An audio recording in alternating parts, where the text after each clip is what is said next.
Radhe Radhe. Bye my channel में आपका स्वागत है। आज के इस वीडियो में हम सीखेंगे कंडीशनल प्रपोजिशन क्या है। इसको सीखने से पहले आपको ये पता होना चाहिए प्रपोजिशन क्या है। इस पर मैंने वीडियो बनाया हुआ है, आप प्लेलिस्ट विजिट कर लीजिएगा, डिस्क्रिप्शन में मैं लिंक प्रोवाइड कर दूँगी। ठीक है, अब हम इसे स्टार्ट करते हैं। और हाँ, वीडियो अच्छा लगे तो लाइक कमेंट शेयर करना ना भूलें। देखिए, सपोज P एंड Q जो है प्रपोजिशंस हैं, या प्रपोजिशन को स्टेटमेंट भी कहते हैं। तो P और Q अगर स्टेटमेंट्स हैं, देन कंपाउंड प्रपोजिशन किस तरह की compound proposition, if P then Q, है ना। इफ़ और देन अगर उसमें होता है तो इफ़ P देन Q, तो जिसको हम इस तरह से डिनोट करते हैं, P एरो बना देते हैं Q, तो इफ़ P देन Q ऐसे ना बोल के हम इसको इस तरह से लिख देते हैं शॉर्ट में। तो इस तरह का जो कंपाउंड प्रपोजिशन होता है that is called as conditional proposition. ठीक है, अब कंडीशनल प्रपोजिशन में जो P एरो Q ये जो आ रहा है, तो P को हम बोलते हैं एंटीसीडेंट या हाइपोथेसिस, है ना, और Q को जो बोलते हैं कॉन्सिक्वेंट या कंक्लूजन। क्योंकि इफ P अगर P होगा तो हम कह रहे हैं देन Q होगा, तो ये हाइपोथेसिस हो गया, एजम्पशन हो गया। और अगर ऐसा है तो जो Q है वो क्या है, कंक्लूजन हो गया, कॉन्सिक्वेंट हो गया।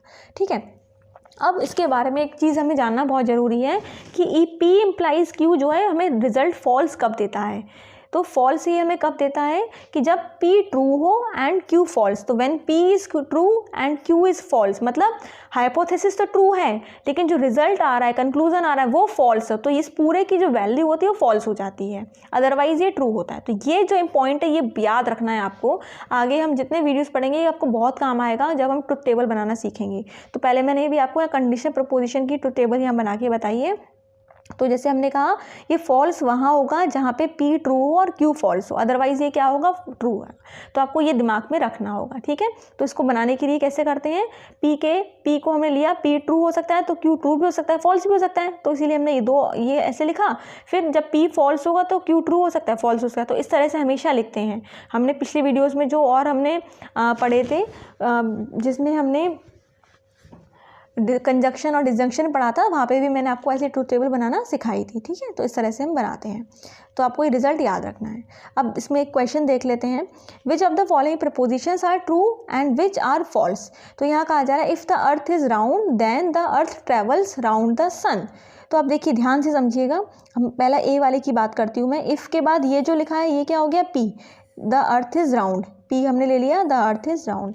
देन के बाद जो लिखा है the earth travels round the sun, तो ये हो गया Q।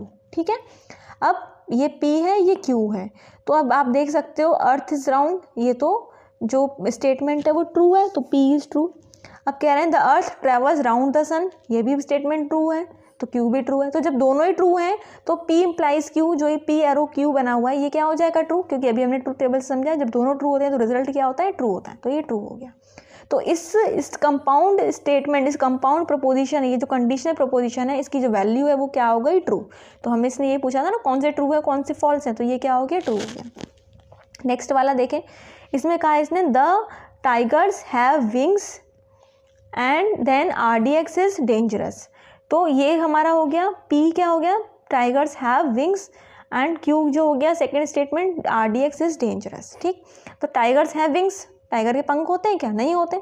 तो ये P जो हो गया फॉल्स हो गया। RDX is dangerous, yes it is true, तो ये ट्रू हो गया। तो P जब फॉल्स है, Q जब ट्रू है, तो हमने क्या पढ़ा था, तो उस केस में ये ट्रू होता है। तो ये क्या हो गया, ट्रू हो गया। ठीक है, लेकिन फॉल्स कब होता है, जब इधर फॉल्स हो और इधर ट्रू हो। बस ये इधर ट्रू हो, सॉरी P ट्रू हो, Q फॉल्स हो, तभी फॉल्स होता है। तो वो तो नहीं है, ये वाली कंडीशन थी। अब C वाला देखें, C वाला इसमें कह रहा है the if Alexander Graham Bell invented telephone, तो ये तो P हो गया, ये तो ट्रू है। और टाइगर्स हैव विंग्स, ये Q है। तो ये जो P वाला है इस केस में, हालांकि मैंने आंसर लिख दिया है पर मैं यहाँ पे एक्सप्लेन कर देती हूँ, मैंने सोचा था आपको खुद करने के लिए दूंगी बट बता देती हूँ। ये वाला जो है वो क्या हो गया, ट्रू, और जो यहाँ पे Q है ये क्या है, फॉल्स। तो जब P ट्रू और Q फॉल्स है तो उस केस में क्या होता है हमारा आउटपुट, फॉल्स। तो इसीलिए इसकी वैल्यू क्या हो गई, फॉल्स। ठीक है, तो आई होप आपको ये समझ में आया होगा। अच्छा लगा हो तो लाइक शेयर कमेंट कर देना और अपना ख्याल रखना। राधे राधे।